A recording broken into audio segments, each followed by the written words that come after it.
ভাতারের সাহেবগঞ্জ ২ নম্বর অঞ্চল তৃণমূল কংগ্রেসের উদ্যোগে খোলদায় গ্রামে স্বেচ্ছায় রক্তদান শিবির ফিতে কেটে আনুষ্ঠানিক উদ্বোধন করলেন বিধায়ক রবিবার ভাতার পঞ্চায়েত সমিতির 11:30 ভাতারের সাহেবগঞ্জ ২ নম্বর অঞ্চল তৃণমূল কংগ্রেসের উদ্যোগে স্বেচ্ছায় রক্তদান শিবির অনুষ্ঠিত হল ঘোলদা গ্রামে।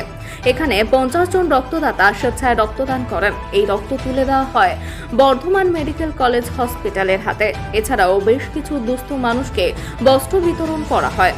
যে সমস্ত ব্যক্তি রক্তদান করেন তাদেরকে একটি করে চারা গাছ তুলে দেওয়া হয়। এই রক্তদান শিবিরে উপস্থিত ছিলেন ভাতার বিধানসভার বিধায়ক মান গোবিন্দ অধিকারী, রাজ্যের যুব তৃণমূল কংগ্রেসের সাধারণ সম্পাদক শান্তনু কুমার, ভাতার ব্লক তৃণমূল কংগ্রেসের সভাপতি বাসুদেব চর, ভাতার পঞ্চায়েত সমিতির সভাপতি রূপালী সাহা সহ সাহেবগঞ্জ ২ নম্বর অঞ্চল তৃণমূল কংগ্রেসের সমস্ত নেতৃত্ব।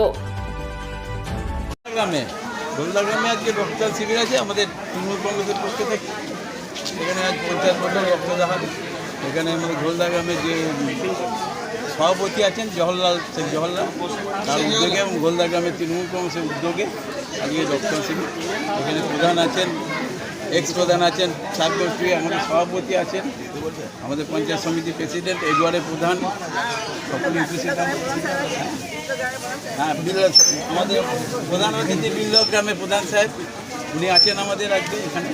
এই উদ্যোগটা কীভাবে দেখছেন আমরা? উদ্যোগটা খুবই দরকার। এখন সাধারণ মানুষকে রক্তদানটা বিরাট দরকার। কী বার্তা দেবেন সকলের জন্য? সকলের জন্য বার্তা যে জাস্টিস সবাই চাইছি, আমরাও চাইছি জাস্টিস, কিন্তু ওই যে ছেলেটা মারা গেল তার জাস্টিসটা কে দেবে? দেবে জুনিয়র ডাক্তাররা? তার মায়ের যে ছেলেটা মারা গেল অ্যাক্সিডেন্টে 3 ঘন্টা পড়ে রইল হসপিটালের সামনে, ওটা মাথা বড় হয়ে যায় বলে